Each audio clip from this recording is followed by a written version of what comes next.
Hello students, I welcome you all to this class.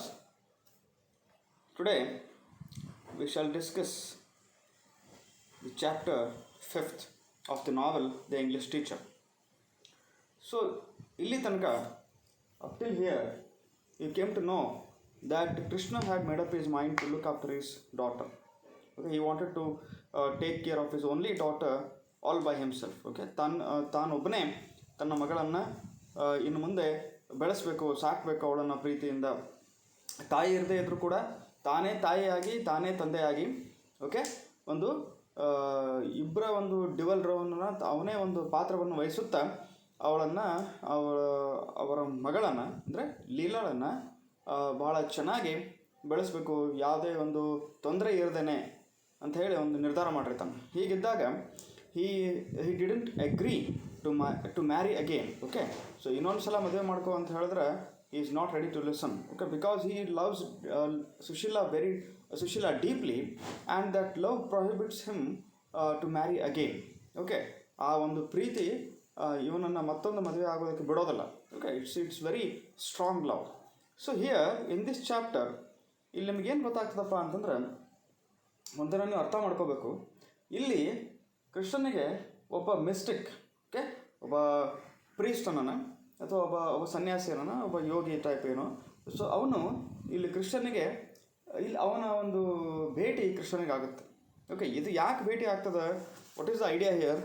ಇಲ್ಲಿ ಆ ಒಬ್ಬ ವ್ಯಕ್ತಿಯನ್ನು ಇಟ್ಕೊಂಡು, ಓಕೆ, ಆ ವ್ಯಕ್ತಿಯನ್ನು ಮಾಧ್ಯಮವನ್ನಾಗಿ ಮಾಡಿಕೊಂಡು ಇಲ್ಲಿ ಸ್ಪಿರಿಟ್ಸ್ಗಳು ಏನು ಆತ್ಮಗಳು ಏನಿರ್ತಾವಲ್ಲ ಇವು ಆ ವ್ಯಕ್ತಿಯ ಮುಖಾಂತರ ಕೃಷ್ಣನಿಗೆ ಒಂದು ಕೃಷ್ಣನ ಜೊತೆ ಒಂದು ಕಮ್ಯುನಿಕೇಷನನ್ನು ಮಾಡಬೇಕು ಅಂತ ಅವು ಒಂದು ನಿರ್ಧರಿಸಿರ್ತಾವೆ. ಸೊ ಈ ವ್ಯಕ್ತಿಯ ಒಂದು ಹೆಲ್ಪನ್ನು ತಗೊಂಡು ಅವರು ಕೃಷ್ಣನ ಜೊತೆ ಕಮ್ಯುನಿಕೇಷನ್ ಮಾಡ್ತಾ ಇರ್ತಾವೆ. ಓಕೆ, ಸೊ ಇದು ಹೆಂಗೆ ಆಗ್ತದೆ? ಇಲ್ಲಿ ಇದು ನಮ್ಗೆ ಅಬ್ಸರ್ಡ್ ಅನ್ನಿಸ್ಬೋದು. ಓಕೆ, ಇದು ಒಂಥರ ಏನೋ ವಿಚಿತ್ರ ಅನ್ನಿಸ್ಬೋದು. ಬಟ್ ಇಲ್ಲಿ ಆರ್ ಕೆ ನಾರಾಯಣ್ ಅವರ ಉದ್ದೇಶ ಏನಾಗಿರ್ಬೋದಪ್ಪ ಅಂತಂದ್ರೆ, ಇವರು ತಮ್ಮ ಮೈಂಡ್ ಮೇಲೆ ಕಂಟ್ರೋಲ್ ತಂದು, ಓಕೆ, ಹೇಗೆ ತಮ್ಮ ಹೆಂಡತಿಯನ್ನು ಕಳ್ಕೊಂಡಾಗ, ರಾಜಂ ಅವರನ್ನು ಇವರು ಕಳ್ಕೊಂಡಾಗ ಒಂದು ದುಃಖಿತರಾಗಿ ಹೇಗೆ ಇವರು ಡೆವಸ್ಟೇಟ್ ಅಥವಾ ಡಿಪ್ರೆಷನ್ಗಳೊಳಗೆ ಹೋಗಿರ್ತಾರಲ್ಲ, ಸೊ ಅದನ್ನು ಓವರ್ಕಮ್ ಮಾಡಿಕೊಂಡು ಇವರು ಮುಂದೆ ಹೇಗೆ ತಮ್ಮ ಒಂದು ಮಗಳನ್ನು ಇವರು ಸಾಕಿ ಸಲುಹಿ ಅವಳನ್ನು ದೊಡ್ಡವಳಾಗಿ ಮಾಡ್ತಾರೆ ಸಕ್ಸಸ್ಫುಲಿ. ಈ place dual role of father and mother. ಅಂದರೆ ಇದಕ್ಕೆಲ್ಲ ಒಂದು ಮೈಂಡ್ ಮೇಲೆ ಹಿಡಿತಾ ಇರಬೇಕು. ಓಕೆ, ಸಾವು ನೋವು ಇವೆಲ್ಲ this is all the game of life. Okay, ಈ ಒಂದು ಜಗತ್ತಿನ ಒಂದು ನಿಯಮ, it's rule of this particular world ಅಂತ ಹೇಳಿ ನಾವು ಅನ್ಕೋಬೇಕು. ಆಮೇಲೆ ತೀರಿ ಹೋದವರು ಭೌತಿಕವಾಗಿ ನಮ್ಮ ಜೊತೆ ಇಲ್ಲಂದರೂ ಕೂಡ ಅವರು ಮಾನಸಿಕವಾಗಿ ನಮ್ಮೊಡನೆ ಇರ್ತಾರೆ. ಸೊ ಒಂದು ಅವರ ಇರುವಿಕೆಯನ್ನು ಅನುಭವಿಸಿ ನಾವು ಈ ನಮ್ಮ ಜೀವನವನ್ನು ಮುಂದೆ ಸಾಗಿಸಬೇಕು ಅಂತ ಹೇಳಿ ಅವರ ಒಂದು ಬಲವಾದ ಇಚ್ಛೆ ಇರ್ತದೆ. ಸೊ ಆ ಒಂದು ಇಚ್ಛೆಯನ್ನು ಅಥವಾ ಅವರ ಹೆಂಡತಿಯ ಜೊತೆ ಇವರು ಒಂದು ಕಮ್ಯುನಿಕೇಷನನ್ನು ಎಸ್ಟಾಬ್ಲಿಷ್ ಮಾಡಿಕೊಂಡ್ರು ಅನ್ನೋದು ಒಂದು ಏನು ರಿಯಾಲಿಟಿ ಅಂತ ಅವರೇನು ಈ ಒಂದು ಸ್ಟೋರಿ ಮುಖಾಂತರ ಅವರು ಬಹುಶಃ ಹೇಳ್ತಿರ್ಬೋದು. ಓಕೆ, ಸೊ ಇಲ್ಲಿ ಏನಾಗ್ತದೆ, ಒಂದು ದಿವಸ ಕೃಷ್ಣ ತನ್ನ ಕಾಲೇಜಿನಲ್ಲಿ ಭಾಳ ಹೆಕ್ಟಿಕ್ ಶೆಡ್ಯೂಲ್ ಇದ್ದಾಗ, ಭಾಳ ಹೆವಿ ಡೇ ಇದ್ದಾಗ ಏನಾಗ್ತದೆ, ಅಚಾನಕ್ ಒಬ್ಬ ಹುಡುಗ, okay, a boy comes to meet him. Okay, and he gives a letter of his father to Krishna. And when Krishna opens the letter, okay, what happens is that Krishna is left baffled. Okay, he is confused. A letter ಏನು ಹೇಳ್ತದೆ ನೋಡ್ರಿ, follow me in the textbook. Okay, it is in page number 156. So chapter 5th. So here page number 156, it reads, "This is a message for Krishna from his wife Sushila, who recently passed over. She has been seeking all these months some means of expressing herself to her husband, but the opportunity has occurred only today, when she found the present gentleman a very suitable medium of expression. Through him, she is happy to communicate. She wants her husband to know that she is quite happy in another region, and wants him also to eradicate the grief in his mind. We are nearer each other than you understand, and I am always watching him and the child." So ಈ ಥರ ಒಂದು ಲೆಟ್ರನ್ನು ಅವ್ರು ಬರೆದಿರ್ತಾಳೆ. ಏನು ಹೇಳ್ತಾಳಪ್ಪ ಅಂತಂದ್ರೆ, this is a message for Krishna from his wife Sushila you recently passed over. So ಇದು ಕೃಷ್ಣನಿಗೋಸ್ಕರ ಇರುವಂಥ ಮೆಸೇಜ್. ಈ ಮೆಸೇಜನ್ನು ಯಾರು ಕೊಟ್ರಪ್ಪ ಅಂತಂದ್ರೆ ಸುಶೀಲಾ. ಓಕೆ, ಇತ್ತೀಚೆಗೆ ತೀರ್ಕೊಂಡಂಥ ಅವನ ಹೆಂಡತಿ ಆದಂಥ ಸುಶೀಲಾ ಕೊಟ್ಟಂಥ ಮೆಸೇಜ್. ಯಾರಿಗೋಸ್ಕರ ಕೊಟ್ಟಿದ್ದು? ಕೃಷ್ಣನಿಗೋಸ್ಕರ ಕೊಟ್ಟಿದ್ದು. ಓಕೆ, ಸೊ ಅಲ್ಲಿ ಏನು ಹೇಳ್ತಾಳಪ್ಪ ಅಂದ್ರೆ, she has been seeking all these months some means of expressing herself to our husband. So ಇವಳು ತನ್ನ ಹಸ್ಬೆಂಡ್ ಜೊತೆ ಮಾತಾಡ್ಬೇಕಂತ, ಬಟ್ ಡೈರೆಕ್ಟ್ಲಿ ಮಾತಾಡೋಕ್ಕಾಗೋದಿಲ್ಲ. ಓಕೆ, ಸೊ ಹೀಗಾಗಿ ಒಬ್ಬ ಮಾಧ್ಯಮವನ್ನಾಗಿ ಯಾರನ್ನಾದರೂ ಅವಳು ಬಳಸ್ಕೋಬೇಕು ಅಂತಿರ್ತಾಳೆ. ಸೊ ಅಂಥ ಒಂದು ಪರಿಸ್ಥಿತಿಯಲ್ಲಿ ಇವಳಿಗೆ ಈ ಒಬ್ಬ ವ್ಯಕ್ತಿ ಸಿಗ್ತಾನೆ. ಯಾರು? ಒಬ್ಬ ಮಿಸ್ಟಿಕ್. ಓಕೆ, ಇವನು ಸಿಗ್ತಾನೆ. ಸೊ ಇವನು ಸಿಕ್ಕಾಗ ಇವನು ಒಬ್ಬ ಜೆಂಟ್ಲ್ಮೆನ್ ಆಗಿರೋದ್ರಿಂದ ಇವನನ್ನು ಬಳಸ್ಕೊಂಡು ಇವಳು ತನ್ನ ಗಂಡನ ಜೊತೆ ಒಂದು ಕಮ್ಯುನಿಕೇಷನ್ನ ಮಾಡಬೇಕು. ಓಕೆ, ಅಂದರೆ ಇವಳು ತೀರಿ ಹೋಗಿದ್ದಾಳೆ, ಶಿ ಈಸ್ ಅ ಸ್ಪಿರಿಟ್ ಅಂತ ಅಂದ್ಕೊಳ್ಳೋಣ. ಇವಳು ಇನ್ನೂ ತೀರಿ ಹೋಗಲಾರ್ದಂಥ ಮನುಷ್ಯ, ಒಬ್ಬ ಭೌತಿಕವಾಗಿ ಇನ್ನೂ ಅಲೈವ್ ಇದ್ದಂಥ ಒಬ್ಬ ಜೀವಂತವಿದ್ದಂಥ ಮನುಷ್ಯನ ಜೊತೆ she wants to establish a communication. Okay, so ಇದು ಕೃಷ್ಣನಿಗೆ ಅರ್ಥ ಆಗೋದಿಲ್ಲ. ಇದು ಏನಪ್ಪ ಹಿಂಗೆ ಲೆಟ್ರಲ್ಲ ಅಂತ ಅವನು. ದೆನ್ ಅದರಲ್ಲಿ ಏನು ಹೇಳ್ಯಾರ? Through him, she is happy to communicate. She wants her husband to know that she is quite happy in another region and wants him also to eradicate the grief in his mind. So ಇವಳು ಈ ಪತ್ರದ ಮುಖಾಂತರ ತನ್ನ ಗಂಡನಿಗೆ ಏನು ಹೇಳ್ತಾಳಪ್ಪ ಅಂತಂದ್ರೆ, ನಾನು ಏನು ತೀರಿ ಹೋದ್ಮೇಲೆ ನಾನಿದ್ದಂಥ ಈ ಒಂದು ಪ್ರಪಂಚದಲ್ಲಿ ಅಥವಾ ಈ ಒಂದು ರೀಜನ್ನಲ್ಲಿ ನಾನು ಭಾಳ ಆರಾಮಾಗಿದ್ದೀನಿ. ಸೊ ನೀನು ಕೂಡ ಆರಾಮಾಗಿರು. ಓಕೆ, ನೀನು ಕೂಡ ಎಲ್ಲ ದುಃಖವನ್ನು ಮರೆತು ಎಲ್ಲ ನೋವನ್ನು ಮರೆತು ನೀನು ಆರಾಮಾಗಿರು ಅಂತ ಹೇಳ್ತಾರೆ. ಆಮೇಲೆ we are nearer each other than you understand. ನೀನು ತಿಳ್ಕೊಂಡೋದಕ್ಕಿಂತನೂ ಹೆಚ್ಚಾಗಿ ನಾನು ನಿನ್ನ ಹತ್ರನೇ ಇದ್ದೀನಿ, ನಾವಿಬ್ಬರು ಹತ್ರನೇ ಇದ್ದೀವಿ. And I am always watching him and the child. ಅಂದರೆ ಕೃಷ್ಣನನ್ನು ಮತ್ತು ಅವನ ಮಗಳನ್ನು ನಾನು ನೋಡ್ತಾ ಇರ್ತೀನಿ ಅಂತ ಹೇಳ್ತಾರೆ. ಈ ಥರ ಲೆಟ್ರ್ ಬಂದ ತಕ್ಷಣ ಕೃಷ್ಣನಿಗೆ ಈಸ್ ಬ್ಯಾಫಲ್ಡ್, ಈಸ್ ಕನ್ಫ್ಯೂಸ್ಡ್. ಏನು ಈ ಥರ ಲೆಟ್ರ್ ಇದು ಹೆಂಗೆ ಸಾಧ್ಯ? How is it possible? Okay, can a dead person communicate with a living person? Okay, a person is not dead. Okay, ಅವನ ಜೊತೆ ಸತ್ತು ಹೋದಂಥ ಮನುಷ್ಯ ಜೀವಂತವಿದ್ದಂಥ ವ್ಯಕ್ತಿಯ ಜೊತೆ ಮಾತಾಡ್ಬೋದೇನು? ಇದು ಹೆಂಗೆ ಸಾಧ್ಯ ಅಂತ ಅನ್ನಿಸ್ತದೆ. ಬಟ್ ಈ ಒಂದು ಸ್ಟೋರಿಯ ಮುಖಾಂತರ ಇಲ್ಲಿ ಈ ಒಂದು ದಿಸ್ ಪರ್ಟಿಕ್ಯುಲರ್ ಇನ್ಸ್ಟೆನ್ಸ್ ಮುಖಾಂತರ ಆರ್.ಕೆ. ನಾರಾಯಣ್ ಏನು ಹೇಳ್ತಾರಪ್ಪ ಅಂತಂದ್ರೆ, ದ್ಯಾಟ್ ಈ established a communication with is wife. ಅಂದರೆ ಹೆಂಗಪ್ಪ ಅಂತಂದ್ರೆ, ಮನಸ್ಸಿನ ಮೇಲೆ ಅವರು ಹಿಡಿತವನ್ನು ಸಾಧಿಸಿ, ಓಕೆ, ಅವರು ಹೇಗಾದರೂ ಅವರ ಒಬ್ಬ ವೈಫ್, ಅವರ ಒಬ್ಬ ಏನು ತೀರಿ ಹೋದಂಥ ಅವರ ವೈಫ್ ಜೊತೆನೇ ಅವರು ಮಾನಸಿಕವಾಗಿ ಇದ್ದರು ಅನ್ನೋದಕ್ಕೆ ಈ ಸ್ಟೋರಿಯನ್ನು ಕಲ್ಪನೆ ಮಾಡ್ಕೊಂಡು. This may be this may sound absurd to you, but actually it is an instance to make you people understand. So ಈಗ ಕೃಷ್ಣ ಏನು ಮಾಡ್ತಾನಪ್ಪ ಅಂತಂದ್ರೆ, he goes to meet that particular mystic. So ಅಲ್ಲಿಗೆ ಹೋಗಿ ಕೃಷ್ಣ ಅವನ ಜೊತೆ ಮಾತಾಡ್ತಾನೆ. ಸೊ ಅವಾಗ ಏನಾಗ್ತದೆ, ಮಿಸ್ಟಿಕ್ಕು ಫಸ್ಟಿಗೆ ಸುತ್ತುವರಿಸಿ ಏನೇನೋ ತೋರಿಸಿ ಏನೇನೋ ಮಾತಾಡ್ತಾ ಇರ್ತಾನೆ. ಓಕೆ, ಪರ್ಟಿಕ್ಯುಲರ್ ಟಾಪಿಕಿಗೆ ಮೇನ್ ಸಬ್ಜೆಕ್ಟಿಗೆ ಬರೋದಿಲ್ಲ ಅವನು. ಓಕೆ, ಸೊ ಅಲ್ಲಿ ಏನಾಗ್ತದೆ, ಸ್ವಲ್ಪ ಹೊತ್ತು ಆದಮೇಲೆ ಈ ಕಮ್ಸ್ ಟು ದ ಪಾಯಿಂಟ್. ಅವಾಗ ಹೇಳ್ತಾರೆ, ನಾನೊಂದು ದಿವಸ ಹೀಗೆ ಏನೋ ತಲೆಯಲ್ಲಿ ಏನೋ ವಿಚಾರ ವಿಚಾರ ಮಾಡ್ತಾ ಕುಂತಾಗ ಅವಾಗ ನನ್ನ ಏನೋ ಬರಿಬೇಕು, ಏನೋ ಒಂದು ಹೊಸದನ್ನು ರಚನೆ ಮಾಡಬೇಕು ಅಂತ ಅನಿಸ್ತಿತ್ತು. ಸೊ ನನ್ನ ಪೆನ್ನನ್ನು ತೊಗೊಂಡು ನಾನು ಏನಾದರೂ ಬರೆಯೋಕ್ಕೆ ಹೋದಾಗ automatically his finger moved. Okay, ಭಾಳ ಒಂಥರ ಏನೋ in a pleasing manner it started moving. Okay, then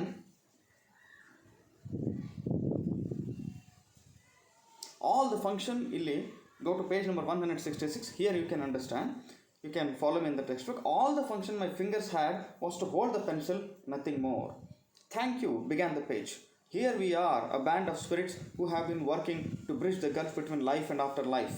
We have been looking about for a medium through whom we could communicate. There is hardly any personality on earth who does not obstruct our effort, but we are glad we have found you.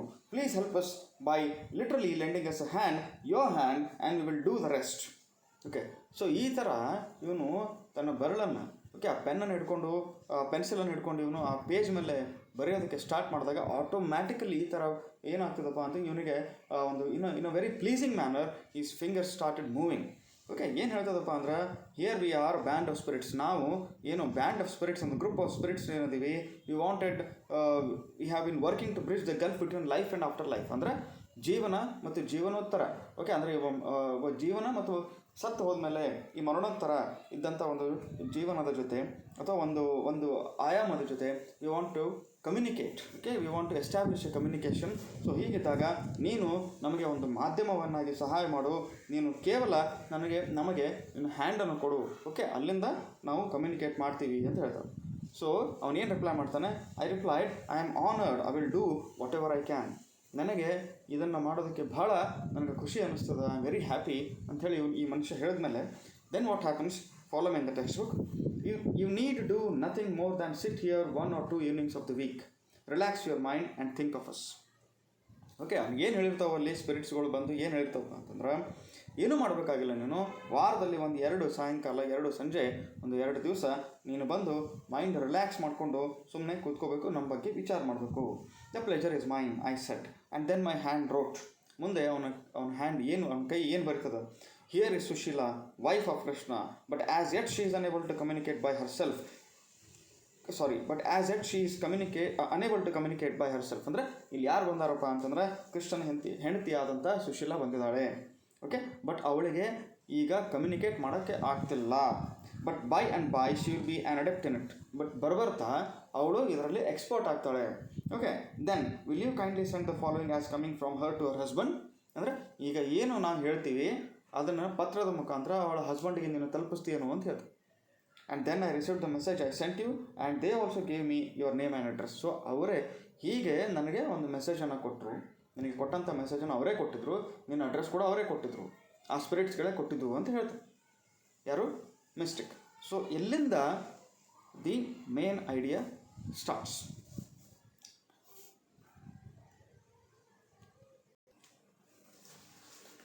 So in the first visit, okay, so ಈಗ ಇವನ friend ಒಂದು ದಿವಸ ನಿಗದಿಪಡಿಸಿ, so ಆವತ್ತಿನ ದಿವಸ ಇವನು paper pencil ಎಲ್ಲ ಸರಿಯಾಗಿ ಇಟ್ಕೊಂಡು ಸೊ ಅಲ್ಲಿ ಬಂದು ಕುಂತಿರ್ತಾನೆ. ಸೊ ಆಫ್ಟರ್ ಸ್ವಲ್ಪ ಪ್ರಿಲಿಮಿನರಿ ಸ್ಟೇಜಸ್ ಆದಮೇಲೆ ಏನಾಗ್ತದಲ್ಲಿ ಎಲ್ಲ ಸ್ಪಿರಿಟ್ಸು ಬಂದು ಡಿರೆಕ್ಷನ್ಸ್ ಕೊಡ್ತಾವೆ. ಓಕೆ, ಯಾವ ಥರ ಬರೀಬೇಕು, ಹೇಗೆ ಈ ಶುಡ್ ಬಿಗಿನ್ ಆ್ಯಂಡ್ ಹೇಗೆ ಈ ಶುಡ್ ಸ್ಟಾಪ್ ಅಂತ ಹೇಳಿ. ಸೊ ಅಲ್ಲಿ Krishna, it so happens that in their communication Sushila ಏನು ಮಾಡ್ತಾಳಪ್ಪ ಅಂತಂದ್ರೆ ಆ ಒಂದು ಎಕ್ಸೈಟ್ಮೆಂಟಲ್ಲಿ, ಓಕೆ, ತನ್ನ ಗಂಡನ ಜೊತೆ ತಾನು ತೀರಿ ಹೋಗಿದ್ರು ಕೂಡ ಮಾತನಾಡುವಂಥ ಸ್ಥಿತಿ ಬಂತಲ್ಲ ಅಂಥೇಳಿ ಅವ್ರು ಭಾಳ ಖುಷಿಯಾಗಿ ಅವಳು ಏನಾಗಿರ್ತಾಳಪ್ಪ ಅಂದ್ರೆ she is very excited. So ಹೀಗಿದ್ದಾಗ ಅವಳಿಗೆ ಸರಿಯಾಗಿ ಕೃಷ್ಣನ ಜೊತೆ ಕಮ್ಯುನಿಕೇಟ್ ಮಾಡೋಕ್ಕಾಗ್ತಿಲ್ಲ. ಓಕೆ, ಹೇಗೆ ಕೃಷ್ಣನಿಗೂ ಕೂಡ ಸತ್ತು ಹೋದಂಥ ತನ್ನ ಹೆಂಡತಿಯನ್ನು ಇವನು ಮತ್ತೆ ಮಾತಾಡ್ಸೋಂಗೆ ಆಯ್ತಲ್ಲ, ಮಾತಾಡಿಸ್ಬೋದಲ್ಲ, ನಾನು ಕಮ್ಯುನಿಕೇಷನ್ ಇಬ್ಬರು ಮಾಡ್ತಾ ಇದ್ವಲ್ಲ ಅಂತ ಖುಷಿಯಿಂದ ಇವನು ಹೇಗೆ ಎಕ್ಸೈಟ್ ಆಗಿದ್ದ ಅದೇ ರೀತಿ ಅವನ ಹೆಂಡತಿ ಕೂಡ ಎಕ್ಸೈಟ್ ಆಗಿರ್ತಾಳೆ. ಓಕೆ, ಸೊ ಹೀಗಿದ್ದಾಗ ಐಡಿಯಾಸನ್ನು ಸ್ವಲ್ಪ ತಪ್ಪಾಗಿ ಬರ್ತಾ ಇರ್ತದೆ. ಅದು ಹೆಂಗೆ ನೋಡಿರಿ. So page number 170, chapter 5, follow me in the textbook. So Krishna ಏನು ಅಂತಾನಿಲ್ಲಿ, I told my friend please ask if my wife will be able to communicate now directly. Okay, so please ಆ ಸ್ಪಿರಿಟ್ಸಿಗೆ ಕೇಳ್ರಿ, ಏನು ಕೇಳಬೇಕು, ನನ್ನ ವೈಫ್ನ ಜೊತೆ ಡೈರೆಕ್ಟಾಗಿ ಕಮ್ಯುನಿಕೇಟ್ ಮಾಡ್ಬೋದೇನೋ, ಡೈರೆಕ್ಟಾಗಿ ಕಮ್ಯುನಿಕೇಟ್ ಮಾಡ್ಬೋದೇನೋ ಅಂತ ಕೇಳಿ. Then an answer is hand wrote. So ಆವಾಗ ಆ ಸ್ಪಿರಿಟ್ಸ್ಗಳ ನಿರ್ದೇಶನದಂತೆ ಏನಾಗ್ತದೆ, ಆ ಒಬ್ಬ ವ್ಯಕ್ತಿ ಅಂದರೆ ಇವನು ಥರ್ಡ್ ಪರ್ಸನ್, ಇವನು ಏನು ಮಿಸ್ಟೇಕ್ ಇದಾನಲ್ಲ ಅವನು ಹೇಗೆ ಇಲ್ಲಿ ಅವನ ಕೈ ಏನು ಮೂಮೆಂಟ್ ಆಗಿ ಕೈ ಮೂವ್ ಆಗ್ತಾ ಏನು ಬರೀತಾವು ಕೇಳಿ. She is very much excited and she is not able to collect her thoughts easily. At the moment, she finds it easier to tell us. I visualized her all a tremble with excitement as on that day when I went to her place to see and approve the future bride. As I waited in the hall, I caught a glimpse of her in another room through a looking glass, agitated and trembling. I had never again seen her so excited. There fell a pause as my friend's pencil waited. There did not seem to be any need to ask or answer. This was enough. The greatest abiding rapture, which would always stay and not recede or fall into an anticlimax like most mortal joys. After a few moments, I asked, do you remember the name of our child? The pencil wrote, yes, Radha. ನೋಡ್ರಿ. So ಇಲ್ಲಿ ಏನಾಗ್ತದೆ, ಕೃಷ್ಣನಿಗೆ ಅವನ ಹೆಂಡತಿ ಕೂಡ excite ಆಗಿರೋದು ನೋಡ್ರಿ. Mostly ಅಲ್ಲಿ ಆ ಏನು ಕೈ ಒಂದು ಮೂವ್ ಆಗ್ತದಲ್ಲ, ಆ ಮೂವ್ ಆದಾಗ ಏನು ಹೇಳ್ತದಲ್ಲಿ ಮೆಸೇಜ್ ಇನ್ನೊಂದ್ಸಲ, she is very much excited. So ಅವನ ಹೆಂಡತಿ ಭಾಳ ಎಕ್ಸೈಟ್ ಆಗಿದ್ದಾಳೆ and she is not able to collect her thoughts easily. Okay, at the moment she finds it easier to tell us ಅಂತ ಅವ್ರು ಹೇಳ್ತಾ ಇದ್ದಾರೆ. ಅವಾಗ ಕೃಷ್ಣನಿಗೆ ಹೌದಲ್ಲ ನನ್ನ ಹೆಂಡತಿ ಕೂಡ ಎಕ್ಸೈಟ್ ಆಗಿರ್ಬೋದು, ನಾನು ಎಕ್ಸೈಟ್ ಆದಂಗೆ ಅವಳು ಎಕ್ಸೈಟ್ ಆಗಿರ್ಬೋದು. ಅವಾಗ ಕೃಷ್ಣನಿಗೆ ಮೊದಲನೇ ದಿವಸ ಅವಳನ್ನು ನೋಡೋಕೆ ಇವನು ಹೋದಾಗ ಅವಳು ಹೇಗೆ ಎಕ್ಸೈಟ್ ಆಗಿದ್ಲು, ಹೇಗೆ ಒಂಥರ ಅವಳಲ್ಲಿ ಭಯ ಹೊಂದಿತ್ತು, ಅದನ್ನು ಎಲ್ಲ ಕೃಷ್ಣ ನೆನಪಿಸ್ಕೊತಾನೆ. ಸೊ ಅವಾಗ ಇನ್ನೊಂದು ಸಲ ಒಂದು ಪ್ರಶ್ನೆ ಮಾಡ್ತಾನೆ. ಏನು ಪ್ರಶ್ನೆ ಮಾಡ್ತಾನೆ? After few moments I asked, do you remember the name of our child? ನೀನು ನಮ್ಮ ಮಗಳ ಹೆಸರನ್ನು ನೆನಪಿಟ್ಕೊಂಡು ಏನು ಅಂತ ಕೇಳ್ತಾನೆ. ಅವಾಗ ಪೆನ್ಸಿಲ್ ಏನು ಬರೀತದ? ಎಸ್, ರಾಧಾ ಅಂತ. ಓಕೆ, ಮಗಳ ಹೆಸರೇನಾಗಿತ್ತು? ಲೀಲಾ. ಇವಳೇನು ಹೇಳಿದ್ಲು? Radha. Okay, then what happens? This was disappointing. My child was Leela. Okay, I was seized with a hopeless feeling of disappointment. To be unable to recollect the name of the child, what was wrong? Where? My mind buzzed with questions. The lady is smiling at the agitation which this name is causing her husband, but assures him that he need not feel so miserable over it. ಇಲ್ಲೇನಾಗ್ತದೆ, ಇವಳು ತಪ್ಪು ಹೆಸರು ಹೇಳಿದ್ಮೇಲೆ ಒಂದು disappoint ಆಗಿಬಿಡ್ತಾನೆ. ಭಾಳ ಬೇಜಾರಾಗ್ತದೆ. ಏನಪ್ಪ, ನಮ್ಮದೇ ಮಗಳ ಹೆಸರು ಇವಳಿಗೆ ನೆನಪಿಲ್ಲಲ್ಲ, ಇದು ಹೆಂಗೆ ಸಾಧ್ಯ ಅಂಥೇಳಿ ಇವನು ಒಂಥರ ಬೇಜಾರಾಗಿರ್ತದೆ. ಆವಾಗ ಇಲ್ಲಿ ಮತ್ತೆ ಏನು ಆನ್ಸರ್ ಬರ್ತದೆ ನೋಡ್ರಿ. The lady is smiling at the agitation which this name is causing her husband but assures him that he need not feel so miserable over it. We have warned you that results will not be very accurate today. There are difficulties. We do our best and gradually all this handicaps will be removed. Meanwhile understand that this is as good as it can be. Okay, so ಇವತ್ತಿನ ದಿವಸ ಸರಿಯಾಗಿ ಅವಳಿಗೆ communicate ಮಾಡೋಕ್ಕಾಗ್ತಾ ಇಲ್ಲ. ಅಲ್ಲಿ ಅವಳು ಕೂಡ smile ಮಾಡ್ತಾ ಇದ್ದಾರೆ, ಸರಿಯಾಗಿ ಅವಳಿಗೆ ಅರ್ಥ ಆಗ್ತಾ ಇಲ್ಲ, ಮಾತಾಡೋಕ್ಕಾಗ್ತಾ ಇಲ್ಲ.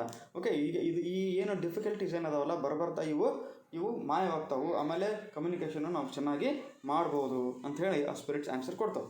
Then so like this Sushila is unable to remember the name of our child. So what happens in the second visit? ಎರಡನೇ ಸಲ ಇವನು ಭೇಟಿ ಕೊಟ್ಟಾಗ ಸುಶೀಲಾ ಯಾವ ವಿಷಯಗಳ ಬಗ್ಗೆ ಮಾತಾಡ್ತಾಳೆ? Okay, you can see here. So ಎರಡನೇ ಸಲ ಭೇಟಿ ಕೊಟ್ಟಾಗ Sushila asks Krishna about the letters he had burned. So Krishna ಏನು ಮಾಡಿರ್ತಾನೆ, ಇವಳು ಹಾಸಿಗೆ ಹಿಡಿದಾಗ, ಓಕೆ, ಇವಳು ಇನ್ನೇನು ಸಾಯ್ತಾಳೆ ಅಂತ ಖಾತ್ರಿ ಆದಾಗ ಹೇಗಾದರೂ ಮಾಡಿ ಈ ನೆನಪುಗಳಿಂದ ನಾನು ದೂರ ಇಡಬೇಕಲ್ಲಪ್ಪ ಇವಳನ್ನು ಅಂಥೇಳಿ ಕೃಷ್ಣ ಏನು ಮಾಡಿರ್ತಾನೆ, ಆ ಒಂದು ಬೇಜಾರಲ್ಲಿ, ಆ ಒಂದು ಮನಸ್ಸಿನ ಆ ವೇದನೆಯಲ್ಲಿ ಇವನೇನು ಮಾಡಿರ್ತಾನೆ, ಅವಳು ಬರೆದಂಥ ಲೆಟರ್ಸ್, ಮೊದಲೆಲ್ಲ ಏನು ಗಂಡನಿಗೆ ಲೆಟರ್ ಬರೀತಿದ್ದಲ್ಲ, ಆ ಲೆಟರ್ಸನ್ನೆಲ್ಲ ಸುಟ್ಬಿಟ್ಟಿರ್ತಾನೆ. ಸೊ ಹಿಂದಿನ ದಿವಸ ಇವನು ಮತ್ತೆ ಡ್ರಾಯರ್ ಓಪನ್ ಮಾಡಿ, ಅಂದರೆ ಇವನು ಟೇಬಲ್ ಇದ್ದಲ್ಲಿ ಅವ್ರು ಏನು ಡ್ರಾಯರ್ ಓಪನ್ ಮಾಡಿ ಅವನಿಗೆ ಏನಪ್ಪ ಇಲ್ಲಿ ಅವಳ ಲೆಟರ್ಸ್ ಇದ್ದುವಲ್ಲ ಅಂತ ಹೀಗೆ ವಿಚಾರ ಮಾಡಿರ್ತಾನೆ.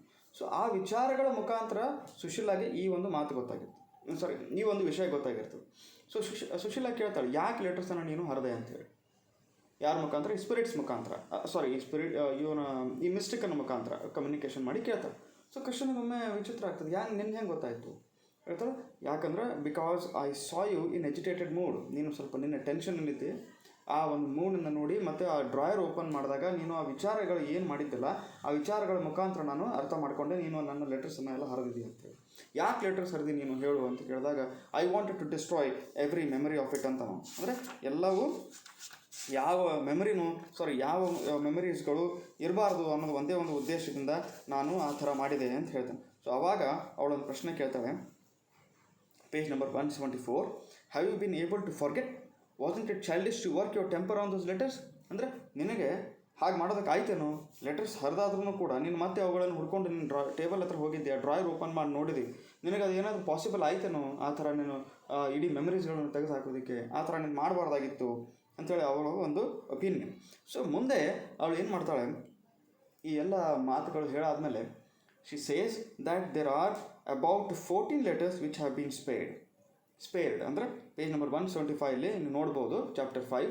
ಅವಳೇನು ಹೇಳ್ತಾಳೆ, ಎಲ್ಲ ಲೆಟರ್ಸ್ಗಳನ್ನು ನೀನು ಹರಿದಿ ಅನ್ಕೋಬೇಡ, ಓಕೆ, ಇನ್ನೂ 14 ಲೆಟರ್ಸು ಉಳಿದಿದ್ದಾವು, ಅವುಗಳನ್ನು ನೀನು ಸುಟ್ಟಿಲ್ಲ. ಸೊ ಇದನ್ನು ಕೇಳಿ ಕೃಷ್ಣಗೆ ಒಂಥರ ಖುಷಿ, ಅದ್ರ ಜೊತೆ ಆಶ್ಚರ್ಯ. ಅವನೇನು ಹೇಳ್ತಾನೆ, I thought over this and said I am afraid you are wrong, there is not one letter left, I destroyed every bit that you wrote to each other. ಅಂದರೆ ಒಂದು ಲೆಟ್ರ್ ಉಳಿದಿಲ್ಲ, ನೀನು ಮೋಸ್ಟ್ಲಿ ತಪ್ಪು ತಿಳ್ಕೊಂಡಿರ್ಬೋದು, ಓಕೆ, ತಪ್ಪಾಗಿ ನೀನು ಅರ್ಥ ಮಾಡ್ಕೊಂಡಿರ್ಬೋದು, ಅಥವಾ ತಪ್ಪು ಮಾಹಿತಿ ನಿನಗಿರ್ಬೋದು. ಯಾವುದೇ ರೀತಿಯಿಂದ ಒಂದು ಲೆಟ್ರ್ ಕೂಡ ಉಳಿದಿರ್ಲಿಕ್ಕೆ ಸಾಧ್ಯ ಇಲ್ಲ, ನಾನು ಎಲ್ಲವನ್ನು ಸುಟ್ಟು ಹಾಕಿದ್ದೀನಿ ಅಂತ. ಇಲ್ಲ, ಅವುಗಳು ನಿನ್ನ ಹತ್ರ ಇರೋ ಆ ಒಂದು ಟ್ರಂಕಲ್ಲಿ ಇದ್ದಂಥ ಸ್ಯಾಂಡಲ್ವುಡ್ ಬಾಕ್ಸಲ್ಲಿ ಆ ಲೆಟರ್ಸ್ ಇದಾವು. ಆ ಒಂದು ಬಾಕ್ಸನ್ನು ನನ್ನ ಅತ್ತೆಯವರಾದಂಥವ್ರು, ಅಂದರೆ ಕೃಷ್ಣನ ತಾಯಿ ಆ ಒಂದು ಏನು ಬಾಕ್ಸ್ ಕೊಟ್ಟಿರ್ತಾಳಲ್ಲ ನನಗೆ, ಆ ಒಂದು ಬಾಕ್ಸಲ್ಲಿ ನಾನು 14 ಲೆಟರ್ಸ್ಗಳನ್ನು ಇಟ್ಟಿದ್ದೀನಿ ಅಂತ ಹೇಳ್ತಾಳೆ. Okay, then So in the third visit, Sushila informs Krishna that Leela is going to school. Okay, that Leela is going to school. So ಕೃಷ್ಣನಿಗೆ ಲೀಲಾ ಸ್ಕೂಲಿಗೆ ಹೋಗೋ ವಿಚಾರ ಗೊತ್ತಿರೋದಿಲ್ಲ. ಇದು ಸುಶೀಲ ಅವನಿಗೆ ತಿಳಿಸ್ತಾಳೆ. ಸೊ ಇದು ಹೆಂಗಾಯಿತು? ಇದು page number 176. Okay, you can see. At the next meeting, she remarked, "You fret too much about the child. Have you no kind of worry about her? When you are away at college, you hardly do your work with a free mind, all the time saying to yourself, what is Leela doing? What is she doing?" ನೋಡ್ರಿ, ನೀವು ತುಂಬ tension ಮಾಡ್ಕೊಂಡಿರ್ತೀರಿ. ಬಹಳಷ್ಟು ಆ ಒಂದು ಲೀಲಾನ ಬಗ್ಗೆ ಬಹಳಷ್ಟು ನಿಮಗೆ ಹೆದರಿಕೆ ಅದ. ಓಕೆ, ಸೊ ಹಾಗೆ ಮಾಡ್ತಾ ನೀವೇನು ಮಾಡ್ತಾಯಿದ್ರಿ, ಕಾಲೇಜಿನಲ್ಲೂ ಕೂಡ ನೀವು ಕೆಲಸವನ್ನು ಸರಿಯಾಗಿ ಮಾಡ್ತಾ ಇಲ್ಲ. ನೀವು ಕಂಟಿನ್ಯೂಸ್ಲಿ ಲೀಲಾನ ಬಗ್ಗೆ ನೀವು ವಿಚಾರ ಮಾಡ್ತಾ ಇರ್ತೀರಿ. ಲೀಲಾ ಏನು ಮಾಡ್ತಿರ್ಬೋದು, ಓಕೆ, ಅವಳು ಎಲ್ಲಿರ್ಬೋದು, ಈ ಥರ ನೀವು ವಿಚಾರ ಮಾಡ್ತಾ ಇರ್ತೀರಿ. ಹೀಗಿದ್ದಾಗ ನಿಮ್ಮ ಮನಸ್ಸಿನ ಮೇಲೆ ಹಿಡಿತಾ ಇಲ್ಲ ಅಂತ ಅರ್ಥ ಆಯಿತು. ನೀವು ಹಾಗೆ ಅನ್ಕೊಳ್ಳೋದು ತಪ್ಪು. ಮುಂದೆ ಏನು ಹೇಳ್ತಾ ನೋಡ್ರಿ, remember that she is perfectly happy all the afternoon playing with that friend of hers in the next house and listening to the stories of the old lady. ನೀವು ಸುಮ್ಮನೆ ಟೆನ್ಷನ್ ಮಾಡ್ಕೊಂಡು ಫ್ರೈಟ್ನ್ ಆಗಿ, ಓಕೆ, ಮಗಳ ಬಗ್ಗೆ ನೀವು ಚಿಂತೆ ಮಾಡ್ತಾ ನೀವು ಕೆಲಸ ಸರಿಯಾಗಿ ಮಾಡ್ತಾ ಇಲ್ಲ. ಆದರೆ ಲೀಲಾ ನಿಜವಾಗಲೂ ಭಾಳ ಖುಷಿಯಿಂದ ಇರ್ತಾಳೆ. ಅವಳಿಗೆ ಇದ್ರ ಯಾವ ಗೋಜನು ಇಲ್ಲ, ಯಾವ ಟೆನ್ಷನ್ನು ಅವಳಿಗೆ ಇದ್ರ ಬಗ್ಗೆ, ಈ ವಿಷಯದ ಬಗ್ಗೆ ಇಲ್ಲ. ಅವಳು ಏನು ಮಾಡ್ತಾ ಇರ್ತಾಳೆ, ಹೇಗೆ ಮಾಡ್ತಾ ಇರ್ತಾಳೆ ನೋಡ್ರಿ, she is perfectly happy all the afternoon playing with that friend of hers in the next house. Okay, ಮುಂದಿನ ಮನೆಯಲ್ಲಿದ್ದಂಥ ಇವಳ ಫ್ರೆಂಡ್ ಏನದಾಳು ಅವಳ ಜೊತೆ ಆಟ ಆಡ್ತಾ ಇವಳು ಮಧ್ಯಾಹ್ನ ಕಳೀತಾಳೆ. ಇಡೀ ಮಧ್ಯಾಹ್ನವನ್ನು ತನ್ನ ಟೈಮ್ ಕಳೀತಾ ಇರ್ತಾಳೆ. ಆಮೇಲೆ ಓಲ್ಡ್ ಲೇಡಿ ಹೇಳುವಂಥ ಸ್ಟೋರೀಸನ್ನು ಕೇಳ್ತಾ ಅವಳು ಭಾಳ ಹ್ಯಾಪಿಯಾಗಿರ್ತಾಳೆ.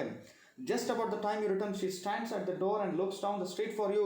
ಆದರೆ ನೀನು ಬರೋ ಹೊತ್ತಿಗೆ ಅಷ್ಟೇ ಅವಳು ಏನು ಮಾಡ್ತಾಳೆ, ಬಂದು ಬಾಗಿಲಿಗೆ ನಿಂತಿರ್ತಾಳೆ, ಬಾಗಿಲ ಹತ್ರ ನಿಂತಿರ್ತಾಳೆ, ನಮ್ಮ ದಾರಿಯನ್ನು ಕಾಯ್ತಾ ಇರ್ತಾಳೆ. Okay, and when you see her you think that she has been there the whole day and feel miserable about it. ಆದರೆ ನೀವು ಮನೆಗೆ ಬರ್ತಾ ಇರಬೇಕಾದಾಗ ಅವಳು ಡೋರಲ್ಲಿ ನಿಂತದನ್ನು ನೋಡಿ ನೀವೇನು ಅನ್ಕೋತೀರಿ, ಓ ಇಡೀ ದಿವಸ ಇವಳು ನನಗೋಸ್ಕರನೇ ಡೋರಲ್ಲಿ ನಿಂತು ಕಾಯ್ತಾ ಇದ್ದಾಳೇನೋ ಅಂತೇಳಿ ಅಂದ್ಕೊಂಡು ನಿಮ್ಮ ಮನಸ್ಸಿಗೆ ಬೇಜಾರು ಮಾಡ್ಕೋತೀರಿ. ಬಟ್ ರಿಯಾಲಿಟಿ ಹಂಗಿಲ್ಲ ಅಂತ ಹೇಳ್ತಾಳು. Then and how can you help it? You never pause to consider. Do you know that she sometimes insists upon being taken to the little children's school which is nearby? ಅವಳು old ಲೇಡಿಗೆ ಒಂದೊಂದು ಸಲ ಏನು ಹೇಳ್ತಿರ್ತಾಳಪ್ಪ ಅಂತಂದ್ರೆ, ಹತ್ತಿರ ಇದ್ದಂಥ little children ಸ್ಕೂಲಿಗೆ ಕರ್ಕೊಂಡು ಹೋಗೋದಕ್ಕೆ ಹೇಳ್ತಾಳೆ, ಗೊತ್ತಾಯ್ತಾ? And the old lady whenever she is free takes her there and she has become quite a favourite there. ಆಮೇಲೆ ಓಲ್ಡ್ ಲೇಡಿಯು ಸಹ ಯಾವಾಗಾದರೂ ಅವಳು ಫ್ರೀ ಇದ್ದಾಗ ಆ ಮಗುವನ್ನು ಕರ್ಕೊಂಡು, ಅಂದರೆ ಲೀಲಾನ ಕರ್ಕೊಂಡು ಅಲ್ಲಿ ಸ್ಕೂಲ್ಗೆ ಹೋಗಿ ಬರ್ತಾ ಇರ್ತಾಳೆ. ಆಮೇಲೆ ಇವತ್ತು ಆ ಸ್ಕೂಲ್ನಲ್ಲಿ ಇವಳು ಎಲ್ಲರಿಗೂ ಅಚ್ಚುಮೆಚ್ಚಿನ ಹುಡುಗಿ ಆಗಿದ್ದಾಳೆ ಇವಳು ಅಂತ ಹೇಳ್ತಾಳೆ. Why don't you put her in that school, she will be quite happy there. Okay, ನೀವು ಯಾಕೆ ಆ ಸ್ಕೂಲ್ನಲ್ಲಿ ಇವಳನ್ನು ಸೇರಿಸಬಾರ್ದು, ಭಾಳ ಖುಷಿಯಿಂದ ಇರ್ತಾಳೆ ಅವಳು ಅಂಥೇಳಿ ಇವನ ಹೆಂಡತಿ ಆ ಸ್ಪಿರಿಟ್ಸ್ಗಳ ಮುಖಾಂತರ, ಆಮೇಲೆ ಈ ಒಂದು ಮಿಸ್ಟೇಕಿನ ಮುಖಾಂತರ ಇವಳು ಏನು ಮಾಡ್ತಾ ಇದ್ದಾಳೆ, ಇನ್ಫಾರ್ಮೇಷನ್ನ ಕೊಡ್ತಾಳೆ. Then immediately I contradicted. I don't think she is going to school, she would have told me about it. ನನಗೆ ಅನ್ಸೋದಿಲ್ಲಪ್ಪ ಅವಳು ಸ್ಕೂಲಿಗೆ ಹೋಗ್ತಾಳೆ ಅನ್ನೋದು ನನಗೆ ಅನ್ಸೋದಿಲ್ಲ, ಇಲ್ಲಾಂದ್ರೆ ಅವಳು ನನಗೆ ತಿಳಿಸ್ಬೋದಾಗಿತ್ತಲ್ಲ ಅಂತ ಅವನು. She went in casually once or twice and perhaps forgot it later among other interests. I think she will tell you when she remembers it. Anyway, if she likes it, she may go there. ಅವಳು mostly ನಿಮ್ಗೆ ಹೇಳಿರ್ಲಕ್ಕಿಲ್ಲ, ಒಂದು 2 ಸಲ ಅವ್ರು ಹೋಗಿದ್ದನ್ನು ಕಾಣ್ತದೆ, ಮತ್ತು ಬೇರೆ ಒಂದು ಸಿಚುವೇಷನ್ನಲ್ಲಿ ಅವಳು ಅದನ್ನೆಲ್ಲ ಮರೆತು ಅವಳು ನಿಮಗೆ ಹೇಳೋಕ್ಕಾಗಿಲ್ಲ. ಸೊ ಹೀಗಿದ್ದಾಗ ನಿಮಗೆ ಒಂದು ದಿವಸ ಅವಳು ಹೇಳ್ಬೋದು ಅಂತ ಹೇಳ್ತಾರೆ. All right, but is she not too young to be put to school? She will find it interesting and it is not regular study. She can go and see other children and come home and she likes. Okay, ಅವಳು ಇನ್ನೂ ಚಿಕ್ಕವಳದಾಳಲ್ಲ, ಸ್ಕೂಲಿಗೆ ಅವಳನ್ನು admit ಮಾಡೋದು ಭಾಳ, ಅವಳು ಇನ್ನೂ ಚಿಕ್ಕವಳದಾಳು, ಬೇಡ ಅನ್ಸೋದಿಲ್ಲ ಅನ್ನೋದು ನನಗೆ ಕೇಳ್ತಾನೆ. ಯಾರಿಗೆ? ಕೃಷ್ಣ ತನ್ನ ಹೆಂಡತಿ ಕೇಳ್ತಾನೆ. ಅವಳೇನಂತವಳಿಗೆ ಇಂಟ್ರೆಸ್ಟ್ ಇದ್ದರೆ ಹೋಗಿ ಮತ್ತೆ ಬರ್ಬೋದಲ್ಲ ಅಂತ ಅವಳು. ದೆನ್ ಈಗ ಒಂದು ಪ್ರಶ್ನೆ ಬರ್ತದೆ page number 177 how much of the child do you see, I asked. So Krishna ಏನು ಮಾಡ್ತಾನೆ ತನ್ನ ಹೆಂಡತಿಗೆ, how much of the child do you see? As much as anyone else, perhaps little more. I have direct access to our heart now. I am always watching her. ನೀನು ಲೀಲಾನ ಎಷ್ಟು ಸಲ ನೋಡ್ತೀನಿ ನೀನು, ಓಕೆ, ಎಷ್ಟು ನೋಡ್ತೀಯ ಅವಳನ್ನು ಅಂತ ಹೇಳಿ. ಅವಳು ಏನಂತಾಳೆ, as much as anyone else. ಎಲ್ಲರೂ ಹೇಗೆ ನೋಡ್ತಾರೋ, ಎಷ್ಟು ನೋಡ್ತಾರೋ ಅಷ್ಟು ನಾನು ನೋಡ್ತೀನಿ. ಈಗ ಡೈರೆಕ್ಟ್ ಅವಳ ಹೃದಯಕ್ಕೆ ನನಗೆ ಆಕ್ಸೆಸ್ ಅದ. ಓಕೆ, ಅವಳನ್ನು ನಾನು ಹೃದಯದಿಂದ ಅರ್ಥ ಮಾಡ್ಕೊಳ್ಳುವಂಥ ಕೆಪಾಸಿಟಿ ನನಗದ. ಈಗ ಐ ಆಮ್ ಆಲ್ವೇಸ್ ವಾಚಿಂಗ್ ಹರ್. ನಾನು ಅವಳನ್ನು ಯಾವತ್ತೂ ನೋಡ್ತಾ ಇರ್ತೀನಿ. ಯಾವತ್ತು ವಾಚ್ ಮಾಡ್ತಾ ಇರ್ತೀನಿ ಅಂತ ಹೇಳ್ತಾರೆ. Then does she see you ಅಂತ ಕೇಳ್ತಾಳೆ. ಅವಳು ನಿನ್ನನ್ನು ನೋಡ್ತಾಳೆ, ನೀನು ಅವಳಿಗೆ ಕಾಣ್ತೀಯನೋ ಅಂತ ಕೇಳ್ತಾಳೆ. ಅವಾಗ ಪರ್ಹ್ಯಾಪ್ಸ್ ಶಿ ಡಸ್, ಓಕೆ, ಬಹುಶಃ ಕಾಣ್ತಿರ್ಬೋದು. Children are keener sighted by nature. ಮಕ್ಕಳು ಭಾಳ ತೀಕ್ಷ್ಣವಾಗಿ ಎಲ್ಲವನ್ನು ಅಬ್ಸರ್ವ್ ಮಾಡುವಂಥವ್ರಾಗಿರ್ತಾರೆ. She sees me and perhaps takes it naturally. ಅವಳು ನನ್ನನ್ನು ನೋಡ್ತಾಳೆ, ನೋಡಿ ಅದನ್ನು ನ್ಯಾಚುರಲ್ ಆಗಿ ತೊಗೊತಾಳೆ ಅಂತ ಹೇಳಿ. Since children spontaneously C only the souls of persons. ಯಾಕಂದರೆ ಮಕ್ಕಳಿಗೆ ಓಕೆ ಈ ಒಂದು ಸೋಲ್ಸ್ಗಳನ್ನು, ಒಂದು ಆತ್ಮಗಳನ್ನು ನೋಡುವಂಥ ಕೆಪಾಸಿಟಿ ಇರ್ತದೆ. Children see spirit form so often that it is natural to their condition and state of mind.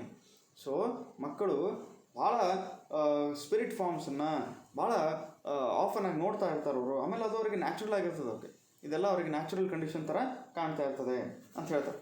Then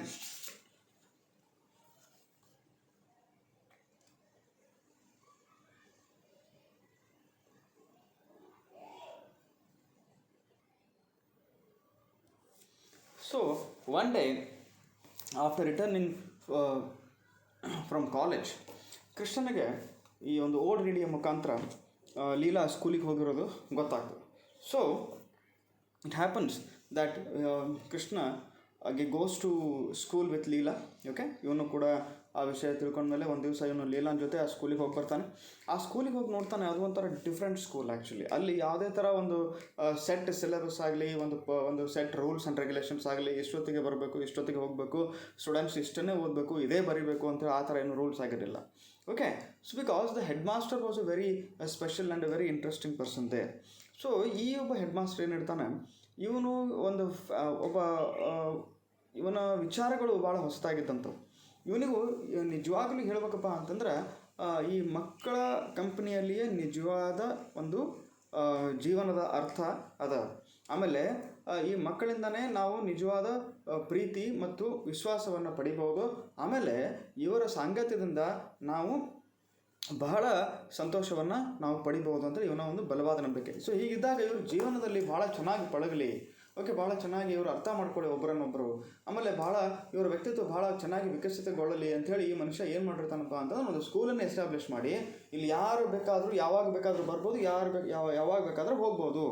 okay, ಈ ಥರ ಒಂದು ರೂಲ್ಸ್ ಮಾಡಿ ಒಂದು ಸ್ಕೂಲನ್ನು ನಡೆಸ್ತಾ ಇರ್ತಾನೆ. ಓಕೆ, ಇವನಿಗೆ ಯಾವುದೇ ರೀತಿಯಿಂದನೂ ಒಂದು ಹೈಯರ್ ಎಜುಕೇಷನ್ ಅಥವಾ ಒಂದು ಗೌರ್ಮೆಂಟ್ ಮಾಡಿದಂಥ ರೂಲ್ಸ್ಗಳು ಮತ್ತು ರೆಗ್ಯುಲೇಷನ್ಸಲ್ಲಿ ಇವನಿಗೆ ನಂಬಿಕೆ ಇರೋದಿಲ್ಲ. ಅದು ನೆಕ್ಸ್ಟ್ ಚಾಪ್ಟರಲ್ಲಿ ನಾವು ನೋಡ್ಬೋದು. ಸೊ ಹೀಗೆ ಕೃಷ್ಣ ಹೋಗಿ ಆ ಒಂದು ಹೆಡ್ ಮಾಸ್ಟರ್ನ ಜೊತೆ ಸ್ವಲ್ಪ ಟೈಮ್ ಸ್ಪೆಂಡ್ ಮಾಡಿ ಅಲ್ಲಿ ಸ್ಕೂಲ್ ಹೆಂಗಿತ್ತು, ಅಲ್ಲಿ ಬಿಲ್ಡಿಂಗ್ ಹೆಂಗಿತ್ತದು, ಅಲ್ಲಿ ಸ್ಟೂಡೆಂಟ್ಸ್ ಏನೇನು ಮಾಡ್ತಾಯಿದ್ರು. ಸೊ ಲೀಲಾ ಇವಳು ಮಾಡಿದಂಥ ಕೆಲವು ಇವಳ ಕೈಯಿಂದಾನೇ ಮಾಡಿದಂಥ ಒಂದು ಏನು ಐಟಮ್ಸ್ಗಳು, ಆಮೇಲೆ ಅಲ್ಲಿ ಸ್ಟೂಡೆಂಟ್ಸ್ ಯಾವ ರೀತಿ ಓದ್ತಾರೆ, ಟೀಚರ್ಸ್ ಜೊತೆ ಯಾವ ರೀತಿ ಮಾತಾಡ್ತಾರೆ ಹೆಡ್ ಮಾಸ್ಟರ್ ಜೊತೆ, ಅದನ್ನೆಲ್ಲ ಇವನು ಸರಿಯಾಗಿ ಗಮನಿಸ್ತಾ ಇರ್ತಾನೆ. ಓಕೆ, ಸೊ ಅದು ಭಾಳ ಇವನಿಗೆ ಮನಸ್ಸಿಗೆ ಹಿಡಿಸ್ತದೆ, ಏನೋ ಒಂಥರ ಹೊಸ ಅನುಭವ. And then there is a discussion between actually headmaster and Krishna actually discuss some things. Okay, and then Krishna ಏನು ಮಾಡ್ತಾನೆ, ಹೆಡ್ ಮಾಸ್ಟರ್ಗೆ ಒಂದು ದಿವಸ ನಮ್ಮ ಮನೆಗೆ ನೀವು ಊಟಕ್ಕೆ ಬರ್ಬೋದಲ್ಲ, ಮಧ್ಯಾಹ್ನದ ಊಟಕ್ಕೆ ಬರ್ಬೋದು ಅಂಥೇಳಿ ಅವನಿಗೆ ಒಂದು ನಿಮಂತ್ರಣ ಕೊಡ್ತಾನೆ. Okay, so there is so the friendship between Krishna and the headmaster has begun ನಾವು. ಓಕೆ, ಇವರಿಬ್ಬರ ನಡೆದಂಥ ಒಂದು ಫ್ರೆಂಡ್ಶಿಪ್ ಅದಲ್ಲ ಈಗ ಸ್ಟಾರ್ಟ್ ಆಯಿತು. ದೆನ್ ಈಗ 4ನೇ ವಿಸಿಟ್ ಇದ್ದಾಗ, ಓಕೆ, ಸೊ ಕೃಷ್ಣ ಇನ್ನೊಂದು ಸಲ ಸುಶೀಲನನ್ನು ಕಮ್ಯುನಿಕೇಟ್ ಮಾಡೋದಕ್ಕೆ ಹೋದಾಗ, ಈ ಮಿಸ್ಟೇಕ್ ಹತ್ರ ಹೋಗಿ ಕಮ್ಯುನಿಕೇಟ್ ಮಾಡೋದಕ್ಕೆ ಹೋದಾಗ ಅವಳು ಸುಶೀಲಾಗೆ ಒಂದೊಂದು ಸಲ ಅವಳು ಎಕ್ಸೈಟ್ ಆಗಿ ಅವಳು ತನ್ನ ಕೊನೆಯ ದಿವಸ ಅಂದರೆ ಈ ಲಾಸ್ಟ್ ಡೇ ಇವಳು ಹೇಗೆ ಆ ಒಂದು ಮನೆಯಲ್ಲಿ ಹೋಗಿ ಯಾವ ರೀತಿ ಇವಳು ಏನು ಮೃತಪಡ್ತಾಳಲ್ಲ ಅದನ್ನೆಲ್ಲ ಒಂದು ಇವಳಿಗೆ ಸರಿಯಾಗಿ ಇದು ಆಗ್ತಾ ಇರೋದಿಲ್ಲ, ಏನೋ ಒಂದು ನೆನಪಿಗೆ ಬರ್ತಾ ಇರೋದಿಲ್ಲ.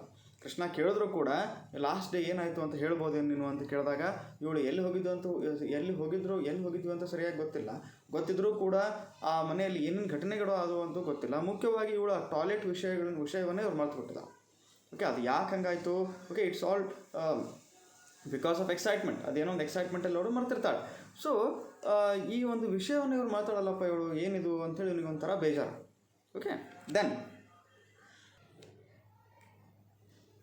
so in the next visit Sushila actually talks about afterlife and encourages Krishna to play the veena. So ಇಲ್ಲಿ ಏನಾಗುತ್ತೆ, ಇವಳು ಮನುಷ್ಯ ಸತ್ತೋದ ನಂತರ, ಓಕೆ, ಈ ಒಂದು ಸತ್ತೋದ ನಂತರ ಇವಳು ಇದ್ದಂಥ ಒಂದು ಏನು ಸಾವಿನ ನಂತರ ಏನೇನು ಆಗ್ತದೆ, ಮನುಷ್ಯ ಎಲ್ಲಿ ಹೋಗ್ತಾನೆ, ಓಕೆ. ಹೇಗೆ ಇವಳು ಅಥವಾ ಒಬ್ಬ ವ್ಯಕ್ತಿ ಸತ್ತ ನಂತರ ಏನೇನು ಆಗ್ತದೆ, ಓಕೆ. ಆಮೇಲೆ ಈಗ ಈ ಭೌತಿಕವಾಗಿ ಇರೋದಕ್ಕಿಂತನೂ ಆಮೇಲೆ ಇರೋದಕ್ಕೆ ಮತ್ತು ಸತ್ತು ಹೋದ್ಮೇಲೆ ಏನೇನು ವ್ಯತ್ಯಾಸಗಳಿರ್ತಾವೆ ಅದನ್ನೆಲ್ಲ ಅವಳು ಡಿಸ್ಕಸ್ ಮಾಡ್ತಾ ಇರ್ತಾಳೆ 5ನೇ ವಿಸಿಟಲ್ಲಿ, ಓಕೆ. ಆ್ಯಂಡ್ ದೆನ್ ಇವಳು ಕೃಷ್ಣನ ಒಂದು ಎಜಿಟೇಷನನ್ನು ಅಥವಾ ಈ ನೋವನ್ನು ಅಥವಾ ಅವನ ವ್ಯಥೆಯನ್ನು ಹೋಗಲಾಡಿಸೋದಕ್ಕೆ ಕೃಷ್ಣನಿಗೆ ಅವಳು ಏನು ಹೇಳ್ತಾಳಪ್ಪ ಅಂತಂದ್ರೆ that he should play the veena, okay. ಕೃಷ್ಣನು ಏನು ಹೇಳ್ತಾರೆ ಕೃಷ್ಣನಿಗೆ, ನೀನು ವೀಣಾವನ್ನು ಮತ್ತೆ ನುಡಿಸೋದಕ್ಕೆ ಸ್ಟಾರ್ಟ್ ಮಾಡು ಅಂತ ಹೇಳ್ತಾರೆ. ಯಾಕಪ್ಪ ಅಂತಂದ್ರೆ Krishna she loved that music, okay. ಕೃಷ್ಣನಿಗೆ ಇಷ್ಟು ದಿವಸ ಆಯ್ತಲ್ಲಪ್ಪ ನಾನು ಈ ವೀಣಾವನ್ನು ನುಡಿಸಿ ಏನು ಆಗಲಿಕ್ಕಿಲ್ಲ, ಎಲ್ಲರೂ ಏನು ಅನ್ಬೋದು ಏನು ಅಂಥೇಳಿ ಇವನು ಅನ್ಕೊಂಡಿರ್ತಾನೆ. But she encourages him to play the veena, okay, because that she loves the music one thing and then it might help him in keeping his mind study, okay. ಆಮೇಲೆ ಅದರಿಂದ ಯಾವುದೇ ರೀತಿಯಿಂದನೂ ನೋವು ಮತ್ತು ವ್ಯಥೆಯಿಂದ ಇವನು ಹೊರಗೆ ಬರ್ಬೋದು ಅಂಥೇಳಿ ಅವಳು ಅವನನ್ನು ಈ ರೀತಿ ಎನ್ಕರೇಜ್ ಮಾಡ್ತಾನೆ, okay. So I choose to stop here. Let us go to the 6th chapter in the next class. Thank you.